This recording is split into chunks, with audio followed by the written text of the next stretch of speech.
مارکہ ہتین 1182 عیسوی میں ایک عیسائی دستے نے حجاز سے مصر کو واپس جانے والے حاجیوں کے ایک قافلے پر حملہ کیا اور اسے لوٹ لیا۔ ایک مصری واقعہ نگار محمد فرید لکھتے ہیں کہ سلطان صلاح الدین ایوبی کی بیٹی بھی اس قافلے میں تھی، لیکن کسی اور مورخ یا اس وقت کے واقعہ نگار نے ایسا کوئی واقعہ نہیں لکھا۔ تاہم ایک اشارہ ایک واقعہ نگار کی تحریر سے ملتا ہے جو کہ کچھ اس طرح سے ہے۔ وہ لکھتا ہے کہ جب سلطان صلاح الدین ایوبی کو اطلاع ملی کہ رچنالڈ کی فوج نے مصر کے ایک قافلے کو لوٹ لیا ہے تو سلطان ایوبی کی غضبناک اور گرجزار آواز سنائی دی، وہ میری بیٹی تھی، میں اس کا انتقام لوں گا۔ قافلے میں کوئی نوجوان لڑکی تھی جسے صلیبی اٹھا لے گئے تھے۔ سلطان ایوبی نے اسی وقت قسم کھائی کہ رچنالڈ کو میں آج سے اپنا ذاتی دشمن سمجھتا ہوں اور میں قسم کھاتا ہوں کہ اسے اپنے ہاتھوں سے جہنم رسید کروں گا۔ سلطان نے عیسائیوں کو سبق سکھانے کے لیے ہتین کے مقام کو میدان جنگ بنانے کا فیصلہ کیا۔ ہتین دراصل فلسطین کا ایک گمنام سا گاؤں تھا، لیکن سلطان صلاح الدین ایوبی نے اسے وہ عزت بخشی کہ عیسائی دنیا کے جنگی مبصر آج بھی تجزیے کرتے نظر آتے ہیں کہ صلیبی جنگوں کے اس ہیرو نے کیسے دشمن کو ایسی شرمناک شکست دی کہ صلیبیوں کے ایک کے سوا باقی تمام حکمران جنگی قیدی بن چکے تھے۔ سلطان ایوبی ہمیشہ جمعہ کے مبارک دن لڑائی کے لیے کوچ کیا کرتے تھے اور ہتین کو کوچ کرنے کے لیے بھی سلطان نے جمعے کا دن منتخب کیا۔ یہ 15 مارچ 1187 عیسوی کا دن تھا۔ سلطان نے فوج کا ایک حصہ ساتھ لیا اور کرک کے قلعے کے قریب خیمہ زن ہو گئے۔ صلیبی جاسوسوں نے فوراً اپنی اتحادی افواج کو خبریں پہنچائیں کہ سلطان ایوبی کرک کے قریب خیمہ زن ہو گیا ہے۔ اس سے یہ مطلب لیا گیا کہ سلطان کرک کا محاصرہ کریں گے، لیکن سلطان کا مقصد حج سے آنے والے مصر اور شام کے قافلوں کی حفاظت تھی، کیونکہ ان پر کرک کے قریب ہی حملے ہوا کرتے تھے۔ حاجیوں کے قافلے گزر جانے کے بعد سلطان صلاح الدین ایوبی نے 28 مئی 1187 عیسوی کے روز مصر اور شام کے قریب ایک جگہ پر پڑاؤ ڈالا۔ سلطان کا یہ ارادہ تھا کہ مصر اور شام کی فوجیں اس سے آ ملیں گی۔ سلطان کا بڑا بیٹا الملک الفضل، جس کی عمر 16 سال تھی، ایک مشہور سالار مظفر الدین کے ساتھ جا ملا۔ اس طرح سلطان کی ساری فوج جمع ہو گئی۔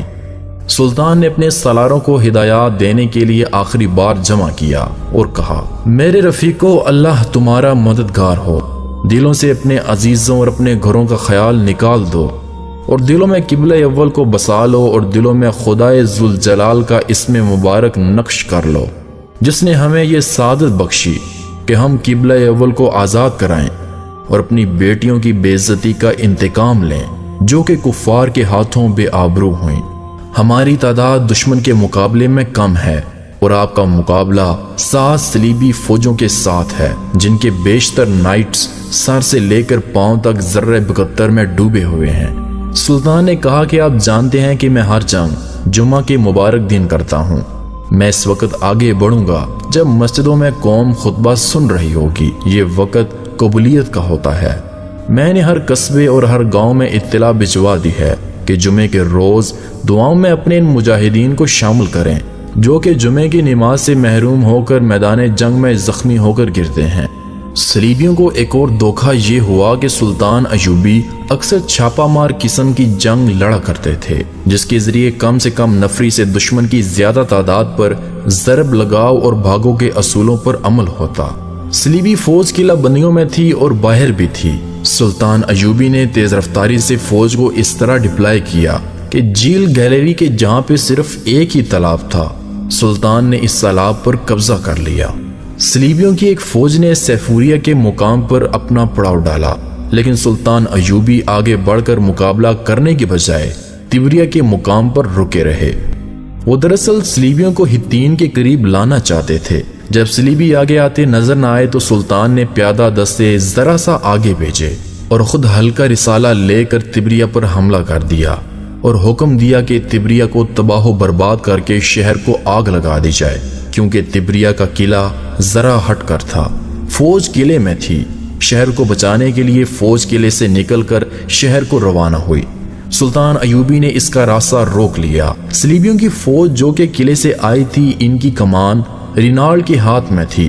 تبریہ کی ٹیکریوں پر اس کی اور سلطان ایوبی کے سپاہیوں کی آمنے سامنے لڑائی ہوئی۔ قاضی بہاؤالدین شداد اس لڑائی کا آنکھوں دیکھا حال ان الفاظ میں بیان کرتے ہیں۔ وہ لکھتے ہیں کہ دونوں فوجوں کے سواروں نے ایک دوسرے پر حملہ کر دیا۔ ہر اول کے سوار تیر چلاتے آ رہے تھے۔ صلیبیوں کو موت نظر آنے لگی تھی اور مسلمانوں کو پیچھے دریا اور سامنے دشمن نظر آ رہا تھا۔ پیچھے ہٹنے کے لیے ان کے پاس کوئی جگہ نہ تھی۔ سو یوں دونوں فوجیں اتنے قہر سے لڑیں کہ جس کی مثال تاریخ پیش نہیں کر سکتی۔ سارا دن لڑائی جاری رہی۔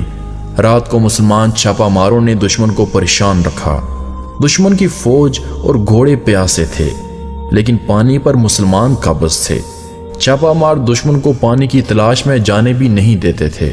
اگلے روز صلیبیوں نے ٹیکریوں پر چڑھ کر لڑائی لڑی۔ مسلمان بڑھ چڑھ کر حملہ کرتے گئے، مگر صلیبی بلندیوں سے فائدہ اٹھا رہے تھے۔ مسلمانوں کا رسالہ چونکہ ہلکا تھا، اس لیے انہوں نے ٹیکریوں کا گھیراؤ کر کے اوپر چڑھنا شروع کر دیا۔ پیادہ تیر اندازوں نے ان کے سروں کے اوپر سے تیر برسائے۔ اتنے میں صلیبیوں نے دیکھا کہ ان کے کمانڈر کا جھنڈا نظر نہیں آ رہا۔ وہ دراصل یوں کہ ان کا بادشاہ ریمانڈ میدان جنگ سے بھاگ گیا تھا، حالانکہ اس نے صلیبی اعظم پر ہاتھ رکھ کر اپنے اتحادیوں کا وفادار رہنے اور پیٹھ نہ دکھانے کا حلف اٹھایا تھا۔ صلیبیوں کے بھاگنے کے تمام راستے بند ہو چکے تھے۔ اب صلیبی دفاع جنگ لڑ رہے تھے، بلندیاں ان کی مدد کر رہی تھیں۔ مسلمانوں نے لکڑیاں جمع کر کے صلیبیوں کے ارد گرد آگ لگا دی۔ رات کو سلطان ایوبی کی فوج گھاس اور لکڑیاں جمع کرتی اور آگ تیز کرتی رہتی۔ دن بھر کے تھکے پیاس سے صلیبی ٹیکریوں پر جلسنے لگے۔ ان میں سے ایک دستے نے بھاگنے کی کوشش کی، لیکن مسلمانوں نے ان میں سے کسی ایک کو بھی زندہ نہ جانے دیا۔ دوسرے دن صلیبی فوج نے ہتھیار ڈال دیے۔ 3 جولائی 1187 عیسوی کے روز سلطان ایوبی نے اپنے منصوبے پر عمل شروع کیا، جو کہ سلطان نے ہتین کے لیے بنایا تھا۔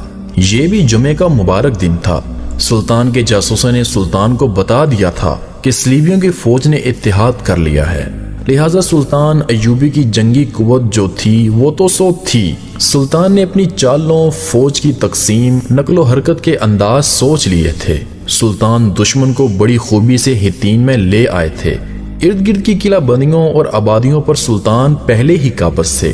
پانی بھی سلطان کے قبضے میں تھا اور موسم کا قہر بھی سلطان کے حق میں تھا۔ دشمن جب ہتین میں آیا تو وہ جان نہ سکا کہ وہ دراصل سلطان صلاح الدین ایوبی کی نہایت خوبی اور تقسیم سے ڈپلائی کی ہوئی فوج کے نرغے میں آ چکے ہیں۔ سلطان ایوبی کے چھاپا ماروں نے دشمن کی دیکھ بھال کی چوکیوں اور گشتی پہرہ داروں کو تہس نہس کر دیا۔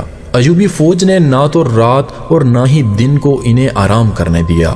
ایوبی فوج رات کو دشمن کو نہ تو آرام کرنے دیتے اور نہ ہی جرنیلوں کو سوچنے کی مہلت دیتے۔ بالآخر 4 جولائی 1187 عیسوی کے روز سلطان ایوبی کی فوج کے درمیانی حصے نے آمنے سامنے ہو کر جنگ لڑی۔ ٹیکریوں کی وجہ سے میدان جنگ تنگ تھا۔ صلیبی ادھر ادھر سے آگے بڑھنے کی کوشش کرتے تو مسلمانوں کا لائٹ رسالہ حرکت میں آ جاتا۔ تیر انداز بلندیوں پر تھے جہاں سے وہ صلیبیوں پر تیروں کا می برسا رہے تھے۔ سلطان ایوبی کی کیفیت یہ تھی کہ سلطان کبھی نیچے اور کبھی اوپر چڑھتے جاتے اور ان کے برق رفتار قاصد سلطان کے پاس پیغامات لائے جا رہے تھے۔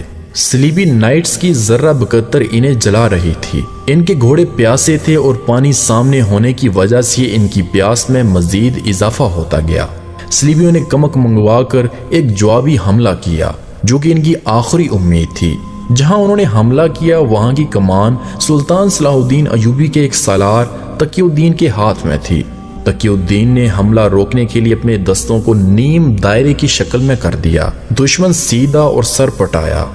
تقی الدین نے نیم دائرے کے سرے بند کر دیے اور صلیبی گھیرے میں آ گئے۔ مسلمان سواروں نے انہیں کاٹ اور کچل ڈالا۔ اب جنگ کی صورتحال یہ تھی کہ صلیبی ہتین کے میدان میں دفاعی جنگ لڑ رہے تھے۔ ہتین سے دور ان کا اگر کوئی دستہ رہ گیا تھا تو وہ بھی مسلمانوں کے ہاتھوں بیکار ہو چکا تھا، اور یہ پہلا اور آخری موقع تھا کہ اکا کا پادری یعنی محافظ صلیب اعظم اپنی صلیب کے ساتھ میدان جنگ میں موجود تھا۔ یعنی جس صلیب پر صلیبیوں نے اسلام کو ختم کرنے کے لیے حلف اٹھائے تھے وہ سلیب میدان جنگ میں لائی گئی تھی، مگر صلیبی بادشاہوں نے پیٹھ دکھانی شروع کر دی۔ گائی آف لوزینان اپنے دو ساتھیوں کے ساتھ بھاگ رہا تھا۔ اسے مسلمان سواروں نے دیکھ لیا اور انہیں زندہ پکڑ لیا۔